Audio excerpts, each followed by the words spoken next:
Hey guys, welcome back to Clownfish TV. This is Kneon. I am here with Geeky Sparkles. Hello.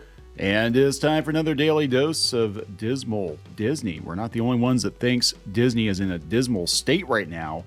We're going to talk about Trian Partners, Jay Rasulo, and Nelson Peltz. They had a town hall meeting the other day addressing shareholder concern. Of course, this is about the proxy war, the vote that could decide whether or not these two gentlemen take a place on the Disney board at the beginning of April. And I thought they actually did a pretty good job with this. Yeah, they're answering investor shareholder questions.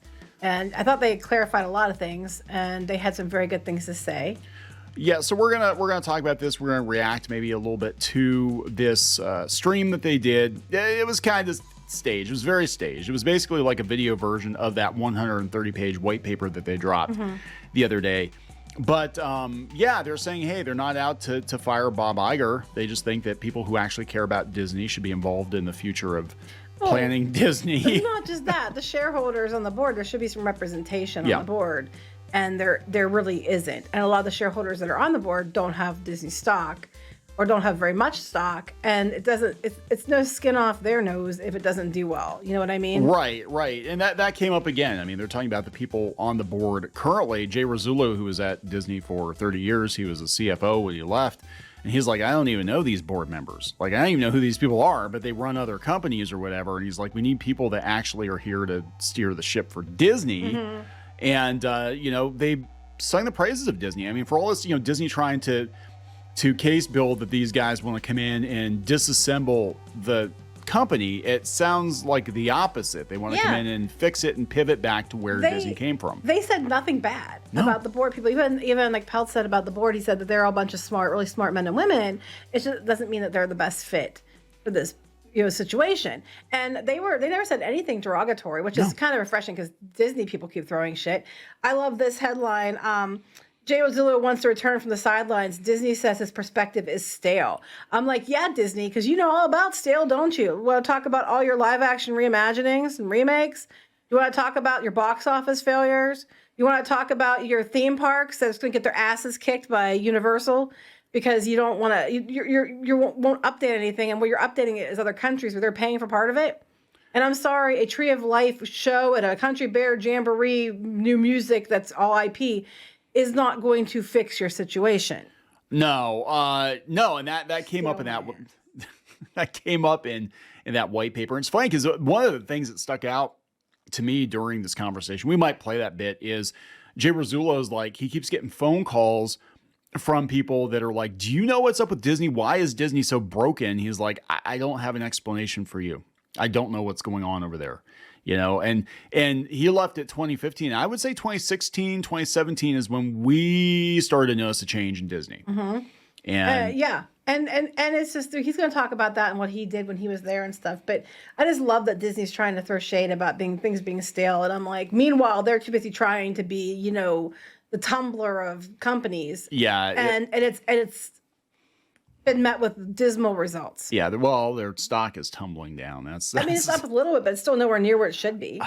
Let's talk about this. Before we get into it any further, please subscribe for more pop culture news, views, and rants, guys. You get woohoo if you do. Woohoo! Go out to piratesandprincesses.net for more objective Disney news. Check out the Pirates and Princesses podcast. We're bringing that back. That's actually what started like everything that we do right now.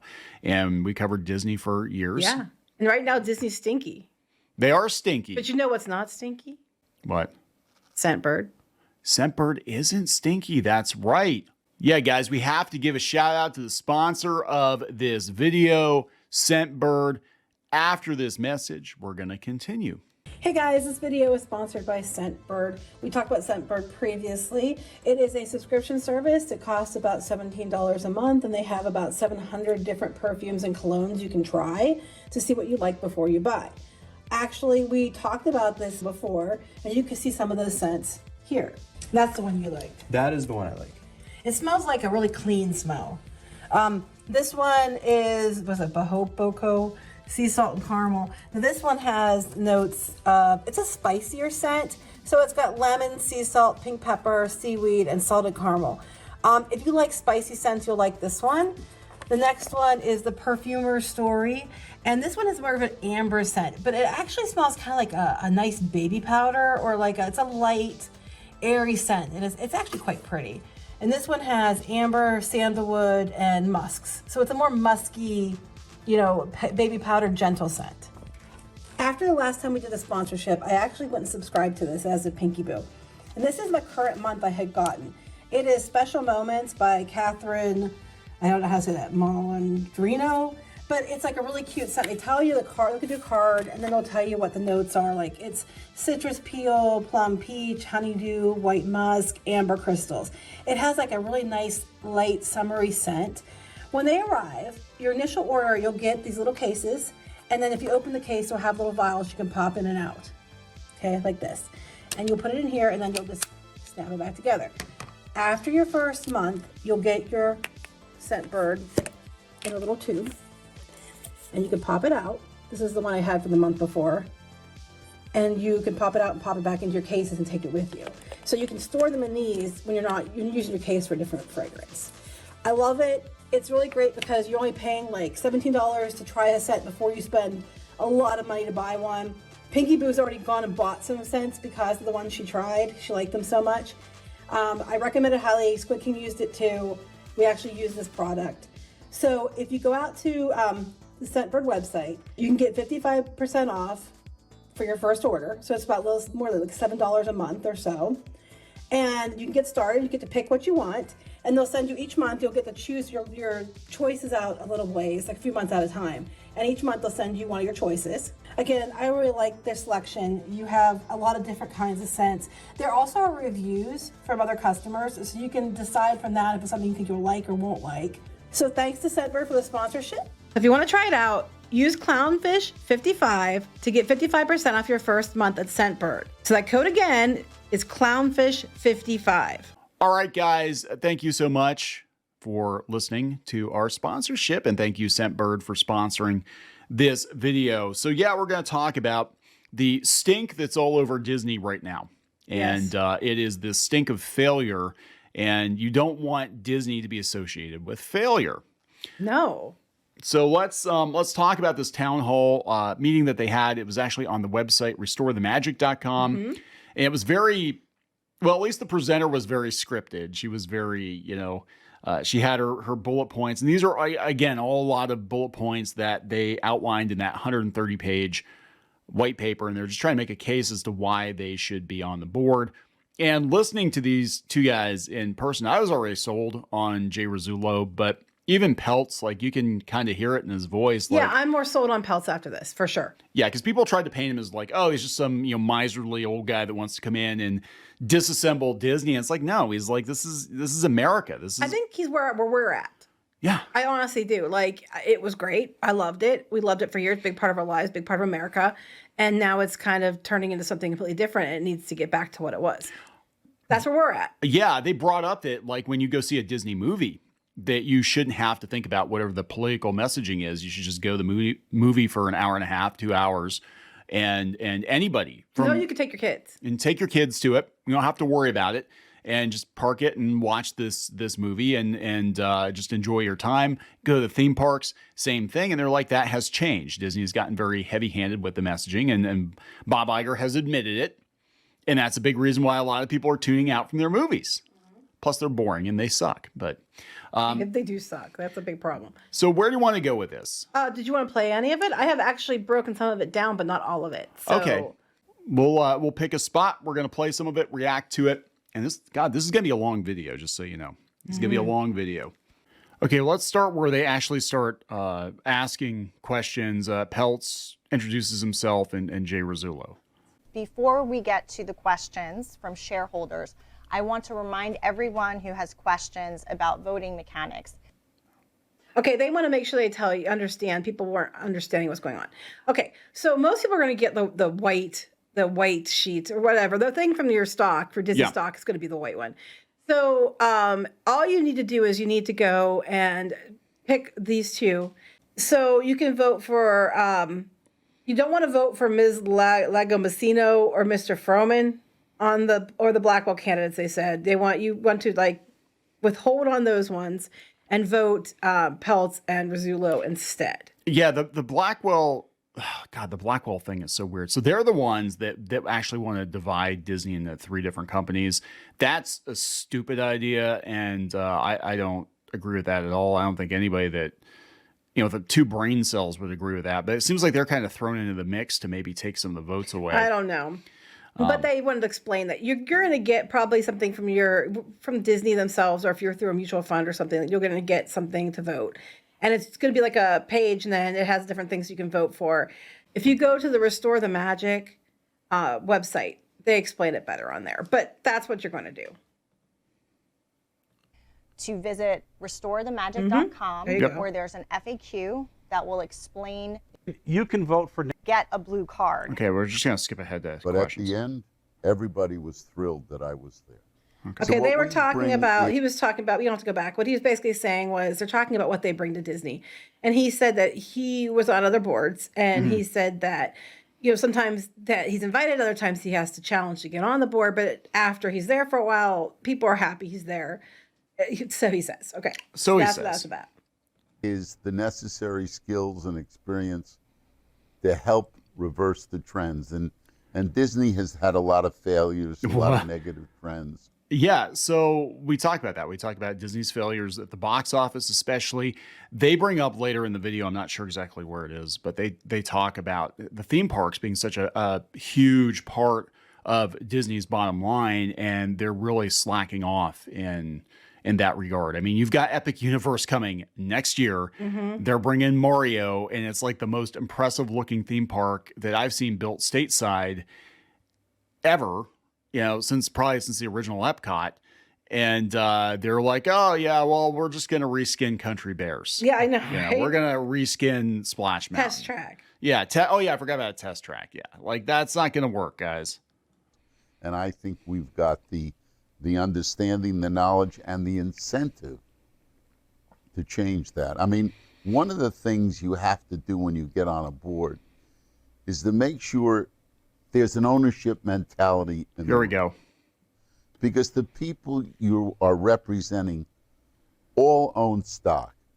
Not the This ones who are on the board board now. That he brings that up. He's like, yeah, Disney people own relatively little stock. Doesn't own very much stock. Yep. Our CEO doesn't own very much stock. What we live and die on is how this company performs.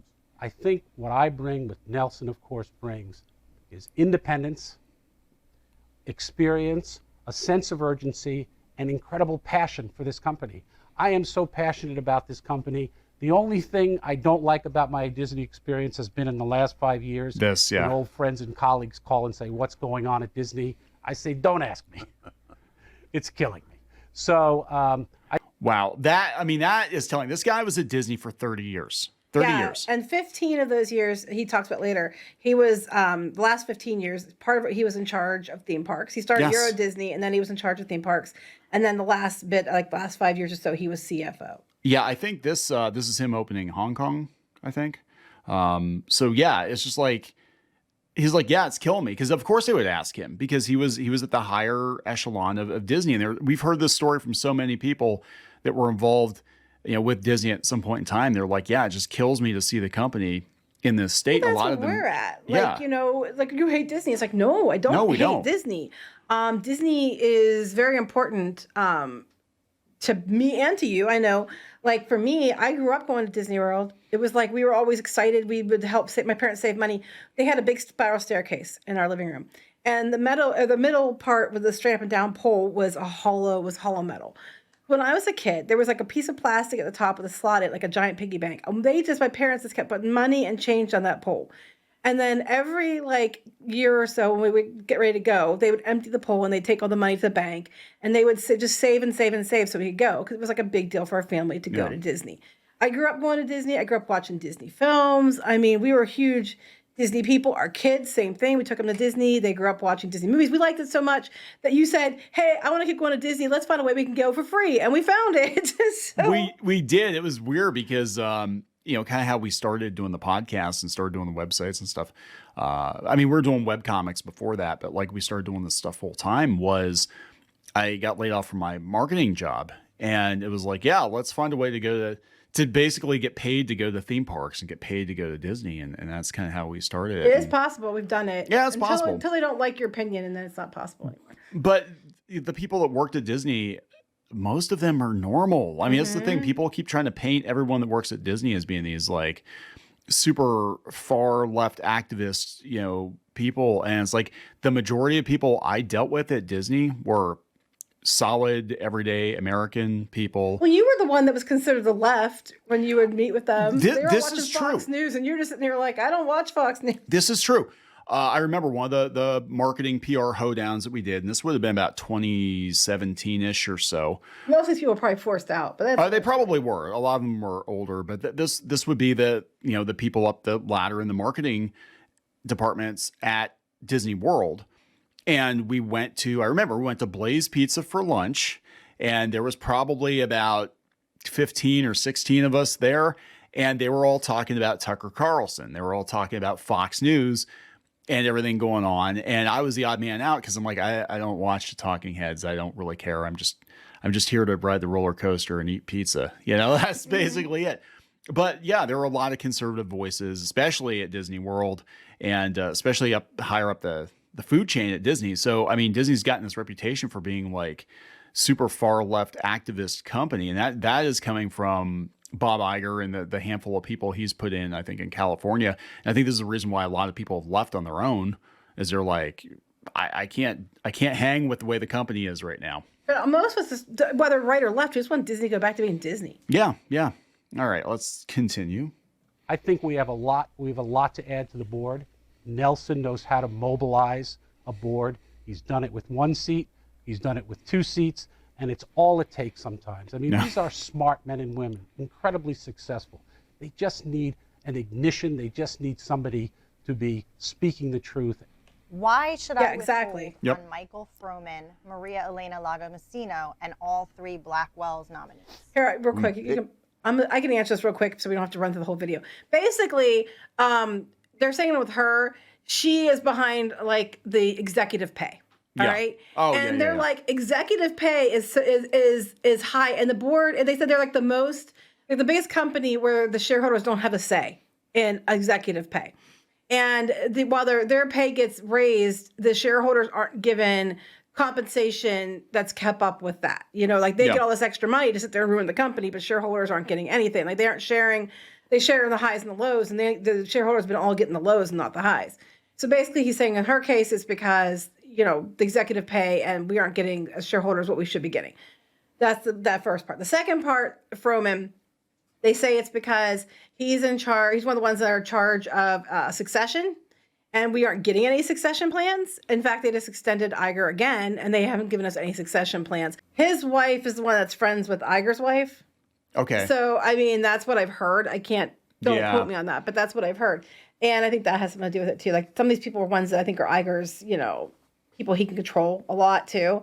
But they said that was because one was because of executive pay and the other was because of succession. So you don't have to go through all that because it's not very long, and it's like I can sum it up. So.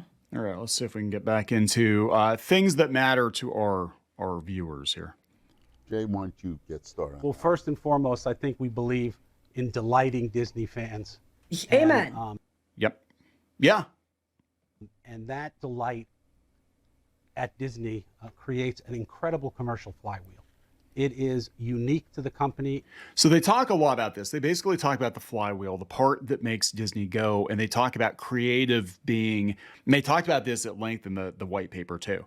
They talk about the core of Disney being the creative heart of the company. I mean, this is what the company was built on. It was built on creativity and innovation.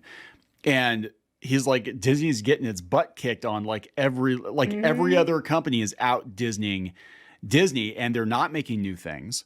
Yeah, not just the parks. We'll talk about this later too, about like just the streaming and all that, and the margins and how ridiculous it is. Yeah, it's just Bob Iger doesn't have a creative bone in his body. I mean, he might be. He's good at buying shit. He's good at buying shit. He's good at maxing out the credit cards, but he's not a creative person. It generates enormous returns for shareholders when it's working. I've seen it work. I've been part of it working, and I think this is an incredibly important thing. To accomplish that, I think there's a number of issues regarding the enhancement of corporate governance and most importantly, accountability. Yeah, that's one thing that's been missing from Disney. And I think they talk more about this, that they want to actually, in the white paper, they talk about it at length. They're like, whatever movie project is going to get greenlit, they need to look at the director. They need to look at who's involved in it. They need to ask whether or not it needs to exist.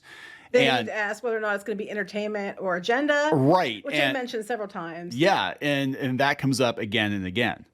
We have to accelerate media profitability. Remember, the Parks and Resorts division is 70% of the EBIT.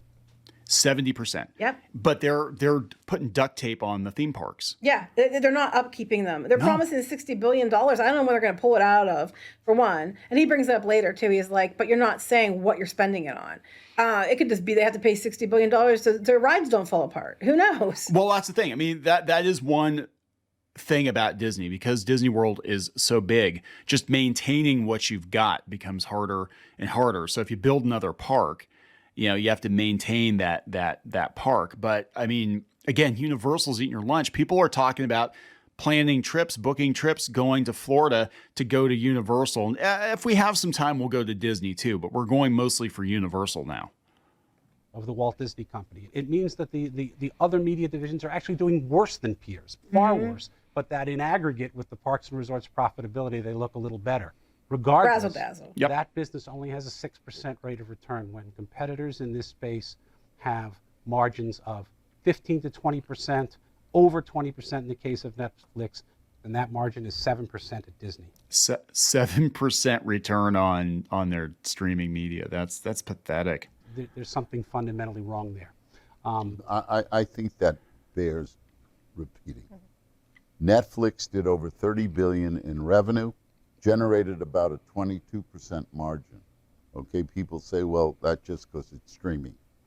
Then you flip over to Warner, which did around $40 billion in revenue, and they got about the same margin that Netflix did. Now, I'll stop it right there, because Warner Brothers isn't doing so hot with Max. So what's going on is basically Disney's other profitable divisions are propping up their streaming. Well, it's worse than that. It's worse. Well, it is, because it's worse than that, because he mentions here in a minute, Disney did $55 billion, way over the other places, but their profitability, their margin was 7%. Like you're talking 22% on the other guys. They bring in way more money, but their profit margin is so low, it's ridiculous. And, they'll mention that here in a minute. And they're in all levels of media, right? Then we get to our favorite, Disney. They're the big daddy. They did about $55 billion in revenue. I remember I told you, Netflix, Warner, 22. Now these guys are almost twice as big as Netflix. They should be doing way better. 7%. 7% margin. Seems like there's room there's a little room for improvement. In fact, one could say that they improvement. probably should do better margins because of the size and scope. Nelson and I really want to be the voice for the fans of Disney. Amen. That's what we try to For do. my whole career, and also the voice of the shareholders, for the shareholders in the boardroom. And I think that rigor, accountability, and transparency are the keys to those. I've had several proxy fights. I've had disagreements with management teams where it didn't have a fight. Never once did I come in to fire the CEO. Okay, so that's when they asked him if he... if he came in to fire the... Yeah, if they were saying that there's a rumor they're going to come and fire Bob Iger. Honestly, Bob Iger probably deserves to be replaced. But they're saying over and over that they are not... That's not their intention. They're not coming in there... Because they keep saying they're going to come in and disrupt everything and start a fight. And they're like, no, that's not what we're trying to do. We have no intention of firing Bob Iger. We just want to fix the company. Yeah, I think that's I think that's part of Bob's fear. I honestly think, because Jay Rasulo, I think it's insecurity. I think because Jay Rasulo is frankly qualified to be the CEO of Disney. He was next in line to be the CEO of Disney. Bringing him in, I think he's like, uh-oh, I'm going to get fired. They're going to make me put Jay in. But Jay said that he doesn't want to be the CEO of Disney. He just wants to see Disney go back to being healthy again. That's their intention, yes. That is their intention. All right. Let us continue this. and supposedly $100 million to keep me off the board. Well, that was for another company. They're talking about when he was at a different company, and then everybody was glad he was there at the end. Yeah. Yeah. Like, we hated your guts, but yeah, you're right. I think that's it. I think the thing with Peltz is people don't like him, but he's successful at what he does. Doesn't make you wrong. It doesn't make you wrong. You cannot like somebody, but I mean, basically Disney, the people in charge don't want to be told what to do. That's the problem. As a shareholder and a fan of Disney, I'm going to tell you what to fucking do. You need to fix what you've done because you've completely messed the company up, and it's bad. Stock price. Revenues went up. Market shares, very He's talking about the important, other company he worked at, or he was on the board at. Yep. Okay. So that's what I think that Jay and I can bring to this company. We're not here to fire anybody. We're not here to point fingers. We just want this company to start to do what it's meant to do. In my case, I worked closely alongside of Bob for 15 years. Yeah, that's what's so weird about this is that these guys work together. I mean, they're like, he's stale. I mean, as stale as you, Bob? I'd be freaking furious. I'd be like Bob. Like, Bob Iger said nice things about him when he left. You know, I mean, they work together. But that's it. They work together. I think Bob Iger knows this guy could technically, if he wanted to, take his job. I don't think that's what he wants, though. No, he's saying he doesn't want that. No. I don't think we ever had a crossword between us. I'm certain that I can work with Bob Iger again. So Disney has said that you'll be disruptive board members. Of course. I'd like to give you a chance to address that point. Of course. We are a director that does its work, okay? And when you're on the board, you get a load of paper. You can get hundreds of pages on the financials from the last board meeting, and maybe even thousands of pages if they're doing a transaction. You'll get a legal document. You tell me any one of those directors who are going to use their staff to review those papers, they can't. Yeah, they're talking about the fact that he was going to use like legal and different analysts and stuff to look at the papers to see what their position should be in regards to them. And they're talking about the other board members. A lot of them are also CEOs or they're chairmen of other companies, and they don't put the time in because they don't have it. Right, which is kind of weird. I mean, Disney used to be kind of a lockdown company. It was like if you were part of Disney, you were part of Disney, and that was it. Like you were, I mean, they were even mad back in the day if their actors went and worked for other studios. They're like, no, you're a Disney actor. And I'm trying to remember who it was off the top of my head. I think it was the guy who did the voice of the original Carousel of Progress. And he said Disney was actually angry that he went and took work from another studio. He's like, well, you weren't calling me, so I had to do what I had to do. But they're like, yeah, but you're part of our family. And that literally is how they view it. Even with us, like when we were on the media list, like you were considered, and I actually had somebody tell me this to my face, like you're considered an extended part of the Disney family. And to have board members that, you know, are only part-time Disney people is just kind of weird to me. I mean, this historically, I think they've always wanted to have people that, they have business experience, but Disney was always first and foremost.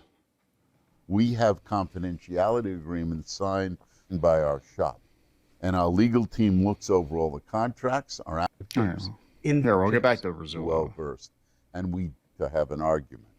6 of the board members on Disney are either active CEOs or executive chairs in big companies with a lot of work on their own issues. And to do the kind of work that Disney needs really needs more focus and more determination than that. Yeah, that's the thing. You feel like Disney's being pulled in 100 different directions is because you have people, I think, that are in charge that are just kind of like either they're only half paying attention or they have other things that they're paying attention to. I think you have Bob Iger, who just wanted to use Disney as a legacy stepping stone. Yeah. To see how much he could put on. They say he did.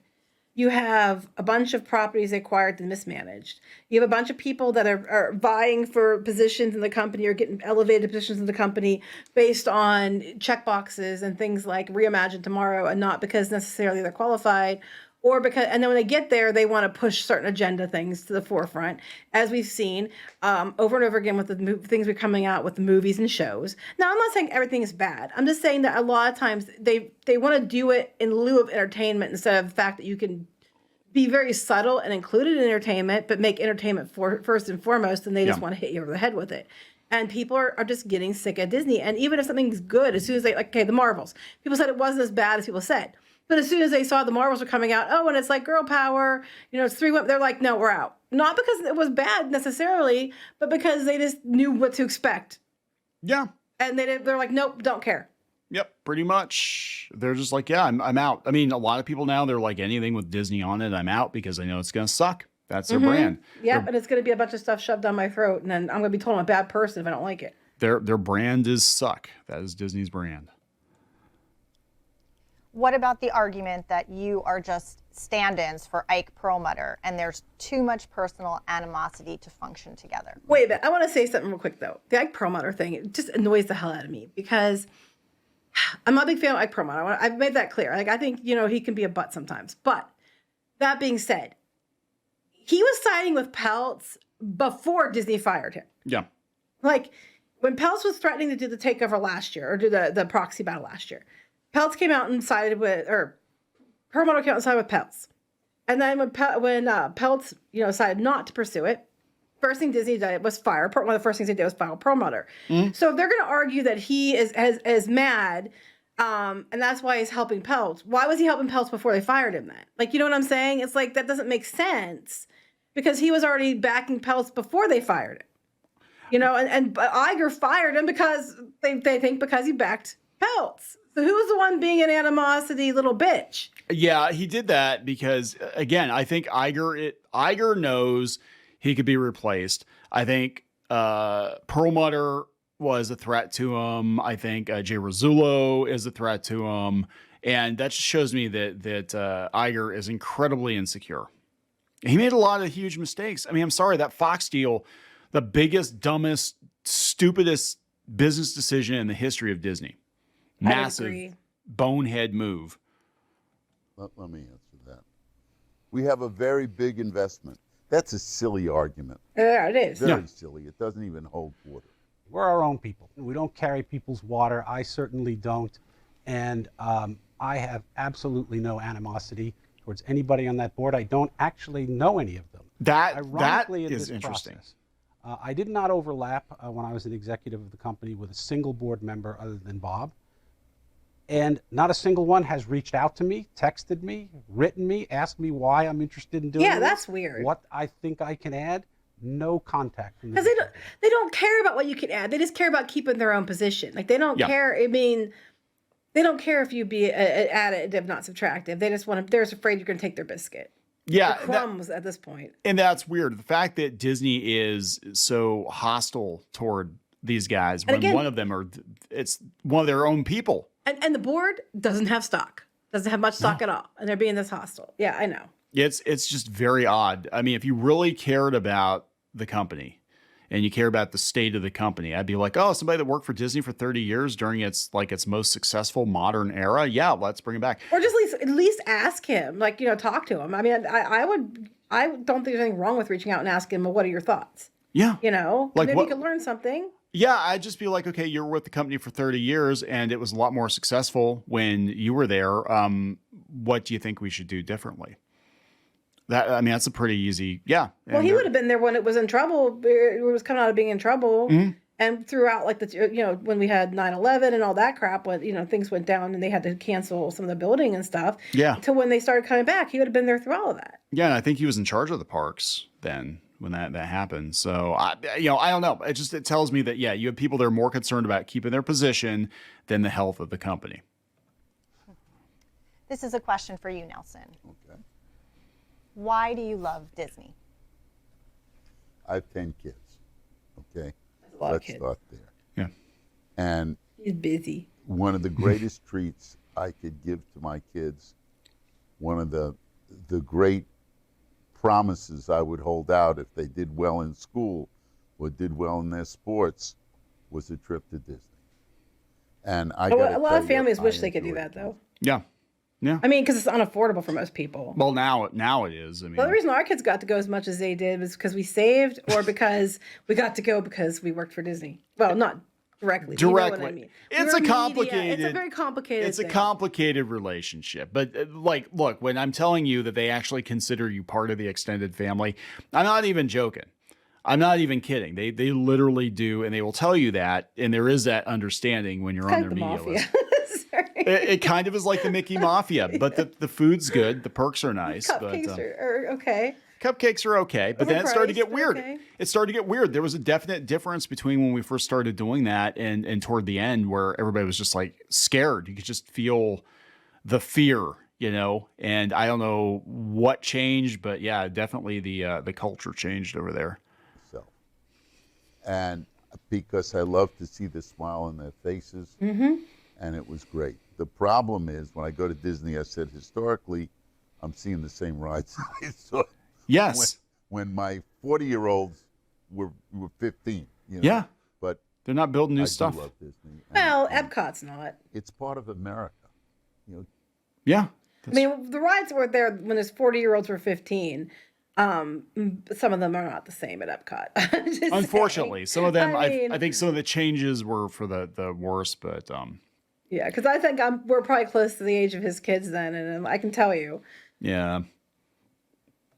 Disney is America. That is true. But why? Okay, so the people that have these theories that activists are targeting Disney, that foreign powers are targeting Disney, Disney is America. Like if it is like one of the most American institutions. Walt was very patriotic. He was very patriotic. You walk down Main Street, Walt was, yes, he was very patriotic. So why would they try to like desecrate that legacy? Because it represents American culture. Iger tried to make it more Chinese, but that's a whole other story. That's a whole other. But you know what I'm saying? Like it is a huge target. Like if you want to tear down, and again, this is getting into all the theories and stuff. But I said, if you want to tear down American morale and you want to tear down American culture, you tear down Disney. Because it does represent so much, he's not wrong. He's not wrong there. It's so important, and we've got to give people what they want to see. Yes. When people go into a movie, they want to escape. This is You go important. into a movie theater, or you turn on television, you've got an hour and a half. You want to get lost. Yep. You don't want to hear about all of the issues Yes. of Yep. the day. We've said this That's many times. Your one place to escape. Well, for me, obviously having spent 30 years of my career working at the company, being to help create the magic that Disney is, I have a very, very deep involvement. My kids are Disney kids. My wife's a Disney wife. We are a family that really lived so much of our life surrounded by Disney. That's the same. Not 30 years. I mean, well, yeah, me probably, because I've been going since I was a little kid, but We still have a Disney room in the house. I mean, that's that. I still buy Disney stuff. She still buys Disney stuff, and people are gonna be like, "You're part of the problem." It's like, no, we want to be part of the solution. That's why we do these videos. Yeah, like there are two different schools of thought regarding Disney. We have a lot of people now that are so disgusted by what Disney has become, they just want to see it all burned down. Which I think is fair. I mean, they're allowed that opinion. I have nothing against somebody who thinks that way at all. Like, you could think that. I understand completely where you're coming from. I have no problem with you thinking that. I want to see Mickey turn to the light side. Yeah, I want to see him turned. I want to see Mickey turn back to the light side. When I say Mickey turned, I mean Mickey stay. I don't want him to change genders or something like that. But I just want to see him be Mickey. Turned. Now he's a zombie. He's a vampire at this point. Right. But like, I would love to see if Disney could go back to what they were 10 or 12 years ago. I'd be reasonably happy. I mean, you're never going to get 100%. 6 or 7 years ago. Even 6 or 7. The change happened. It definitely changed after 2015. It was like 2016, 2017 is when we started to notice a definite difference with the company. It was no longer like, even dealing with people over there, they weren't as nice, as welcoming as they used to be. I'm not talking to Some of them have a lot of bullshit. I mean, they do. To be fair, like, I can't imagine the crap, like the people that when you call have to put up with, people that work in the parks have to put up with. Because it used to be people were more respectful than they are now. Yeah. I'm seeing a lot of entitlement when I go down there. But that's not recent, though. That's been the last several years. But I'm talking like even the management, like there's something, they went from being like, you could tell a Disney employee, you could tell somebody that like went through the system, and they, like, I can tell just the body language with Jay Rasulo, like a person that kind of grew up in the Disney culture. They tend to be a lot more kind of folksy and relaxed and welcoming. Learn to say all the positive things first before you say anything negative. Yeah, pretty much. But now what you see are people that have been brought up in like the dark side of Disney, the fear, the corporate I don't think people get the support they used to get. No. I truly do not believe they do. I don't believe that there's enough people working. They don't, because they're trying to save money.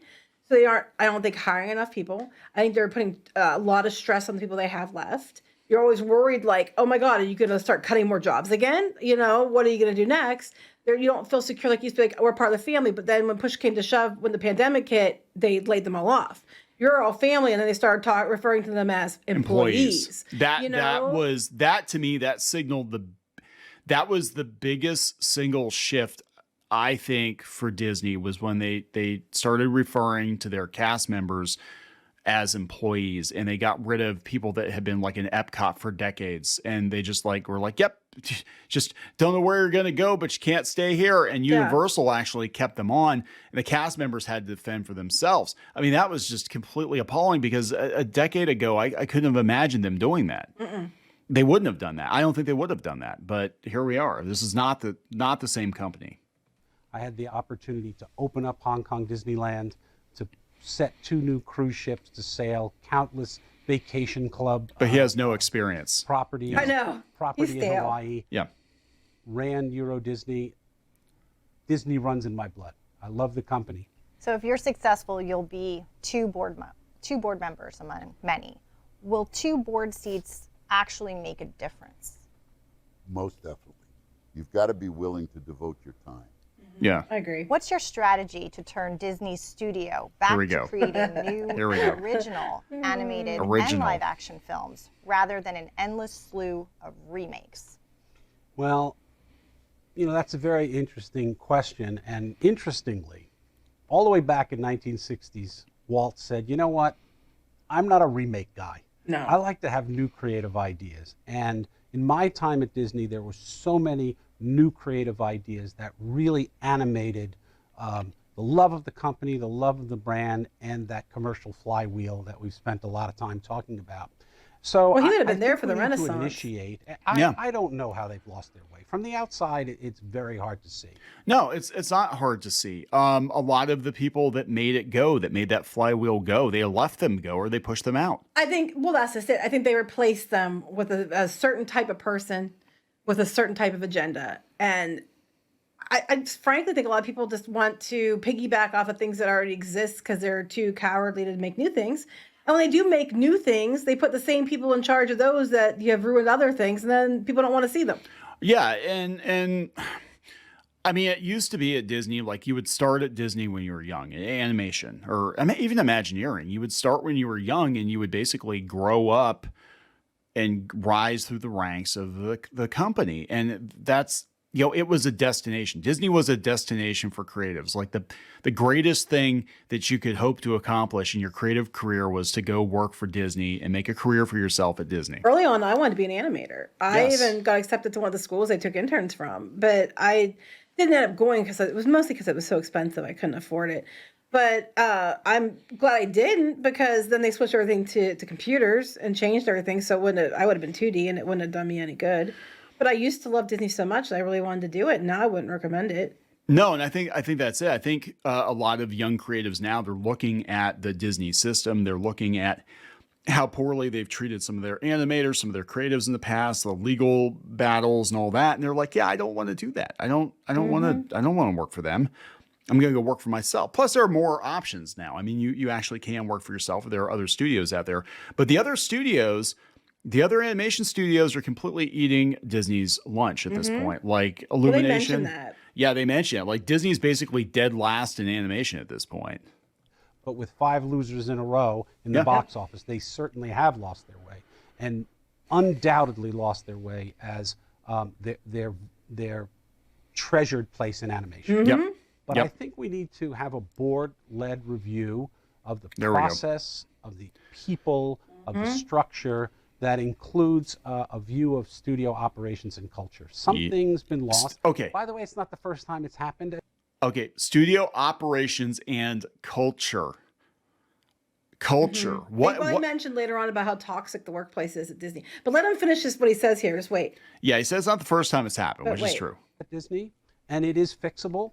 Which is good to hear. It takes more, a little more study by the board, or at least asking questions as to what's going on, why.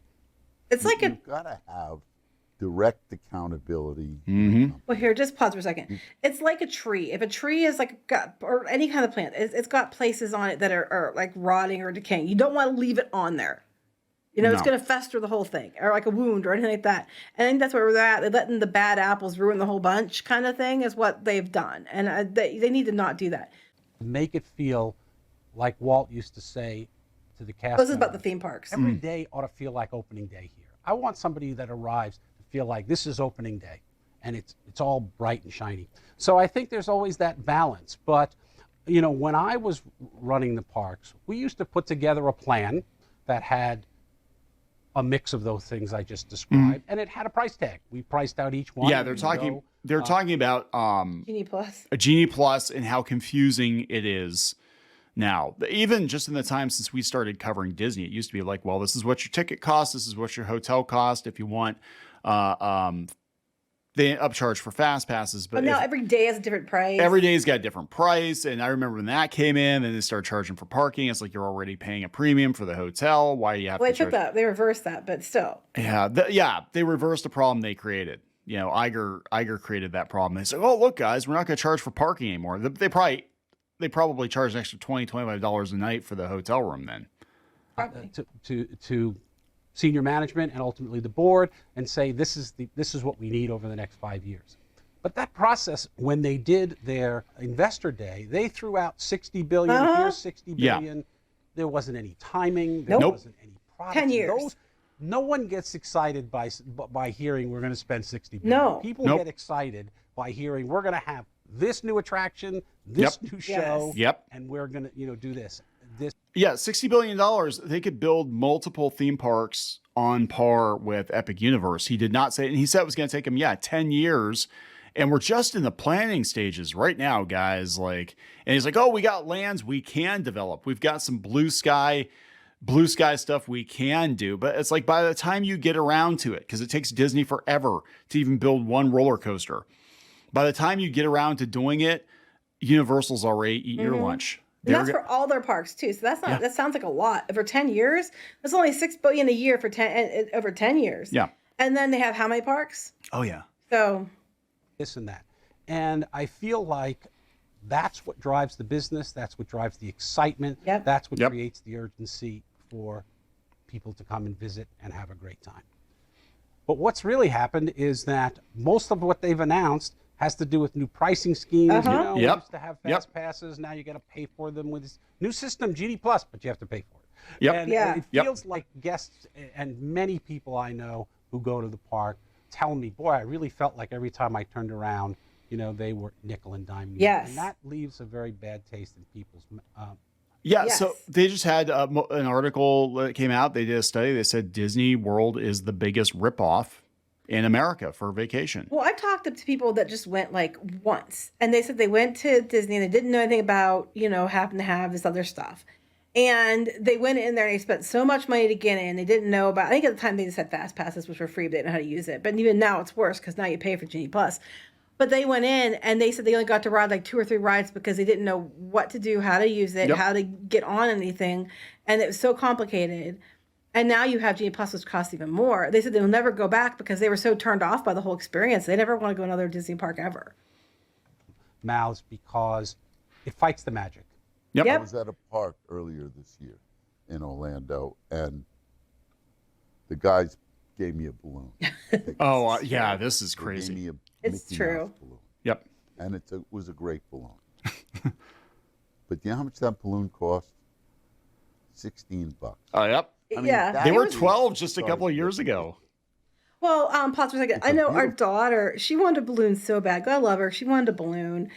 And we knew we couldn't get one because we couldn't take it on the plane. But there's a way you can let the helium out and keep the balloon. So she actually has the balloons. We could inflate them if we want to. But we did go buy her a balloon because, to be frank, we couldn't afford it several times we went. And we did get one the one time for her. And she was so happy for that balloon. But a lot of people, they'll do is, and if you're there, you can do this, and I recommend it. If you see kids in line, you can, if you want to spend the money, you can actually prepay for balloons for other kids. I know people when they leave the hotel, if they can't take the balloon with them, they'll hand the balloons out to other kids so they don't have to pay the $16 for the balloon. I'm like, you're gonna have to bust out the American Express card to pay for. I know, but I remember we bought Pinky Boo balloons. She wanted one so bad, and we finally got her one. She was so happy because she got a balloon. So expensive. They are. A full balloon, by the way, but it was still $16 for a balloon. Okay, another question from one of your fellow shareholders. I'm a father of 2 young children. This is a good one. I find it increasingly hard to find content that we can all sit down and watch together. Will you restore the family He's shaking his head. and timeless stories that made Disney famous? Well, I don't think the shareholder is alone. I think I hear this a lot. when I was at the company, and for all the years back to 1928 before that, when people saw the Disney name on a movie, they never asked the question that the shareholder is asking. Isn't Can I that take my sad? family to this movie, and are they going to have a good time? It was always Am I Disney, not you can gonna go. have to go Yeah. home and explain what was going on between those people and why and so on? Yeah, I mean, that's where we are with Disney. They now the parents have to have a conversation with their kids about the thing they just watched in the Disney movie, and they always had. Yeah, they would have like PG-13 movies, Tron and Black Cauldron and stuff like that. But we're talking about the more of the political themes that have been popping up lately in the Disney movies. Now you got to go home and have a conversation with your kids about what they just saw. And there are people working on these movies that love that. They want, we need that. You could take it out and it doesn't change the movie at all. You know what I mean? Well, they do it for China. Well, yeah, but you know what I'm saying? It's not, okay. In some cases, it's just being inserted in there to meet a quota or to appease people. But it's usually done in such a way that it can be completely removed and it's not relevant enough that it matters to the film. And like you said, they do it that way because then they can take it to other countries. Because at the end of the day, it was more about appeasing people than it was about them actually wanting to stand behind that. So I'm like, either you shit or get off the pot. Either you're going to have to go make it all about that, which is going to happen to your box office if you do, or you're going to have to just, decide to go back to not just trying to stay away from topics that are like that. You know what I mean? Yeah. You just got to pick one or the other. Now, to be fair, I think the representation does matter sometimes. But I also think you don't need, another remake of a movie just so you could race bend or gender swap or something a character. That's pointless and stupid. It's unnecessary. Moving forward, though, you can make sure there's more representation in the characters themselves. Like if you're like, okay, Little Mermaid, they made her black, right? Mm-hmm. Well, moving forward, just make more movies that have strong, good black characters in it that are, authentic characters, aren't throwaway characters, and then you can make a good family film that's a good entertainment, and you can be inclusive and not be like pushy. Yeah, I think that's the difference because like when The Princess and the Frog came out. Oh, my daughter Tiana's her favorite princess, hands down. Tiana is her favorite princess. So guess what? She's not black. And she's a redhead, so I guess it's basically the same thing. Oh no. But like Splash Mountain, she's not too terribly upset about it because she's like, well, at least it's Tiana. It could have been a lot worse, right? But Splash Mountain's like her favorite ride ever. Yeah, it is. So, she's kind of on the fence about that. But like, they have the opportunity to create new characters. Moana and Coco. They did diversity better before they were trying. Yeah, no, that's exactly it. And they didn't call attention to it really. They're just like, Lilo and Stitch. Lilo and Stitch, you're like in 2003 or 2002, whenever it came out. They had a little Hawaiian girl. And it was like, it wasn't like, well, you have to go see Lilo and Stitch or you're a bigot. It was like, no, we're going to put this movie out. It's a good movie. Go see the movie. It's a family movie. It's a fun movie. And you don't think, but then you have to remember too, back then, no one thought anything of it. Like there'd be diversity in films and it wasn't a big deal. You just went to the movie because it was a good movie. It had absolutely nothing to do with skin color. But that was a time before the people and around today, mostly on Twitter, think that everything has to be leveraged for agenda. Yes. And they can't wrap their head around the fact that representation has been commonplace for years and nobody cared. Nobody gave a fuck. It was a good movie. You went.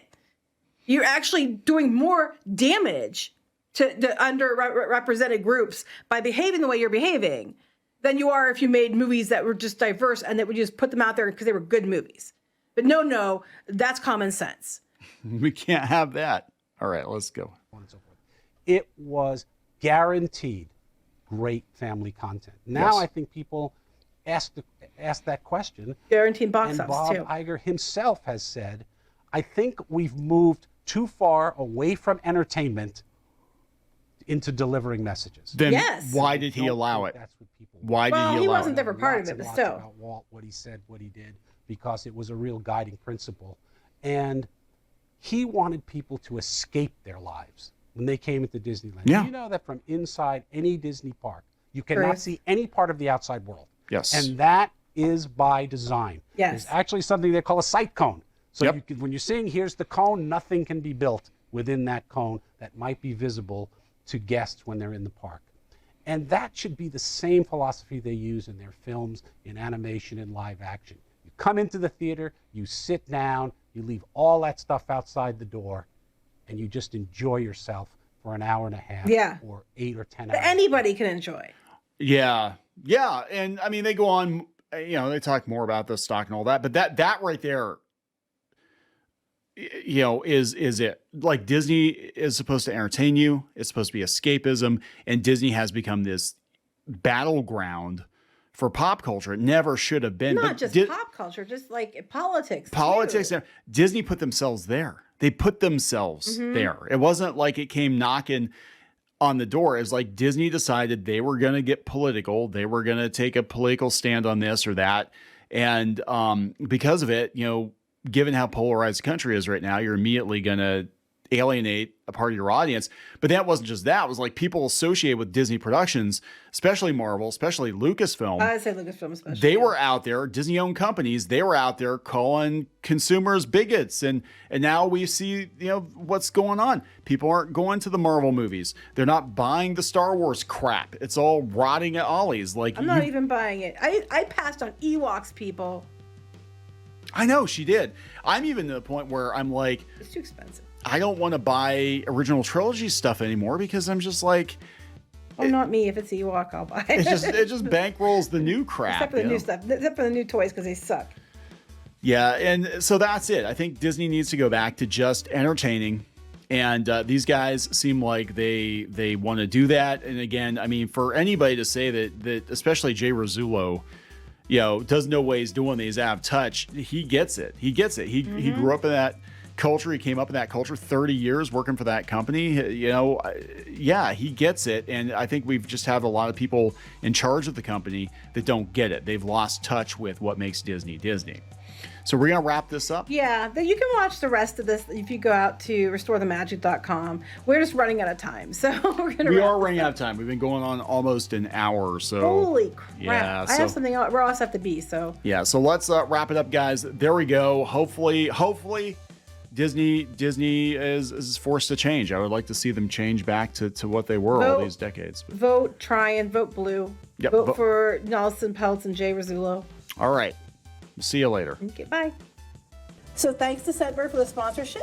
If you want to try it out, use Clownfish 55 to get 55% off your first month at Scentbird. So that code again is Clownfish 55.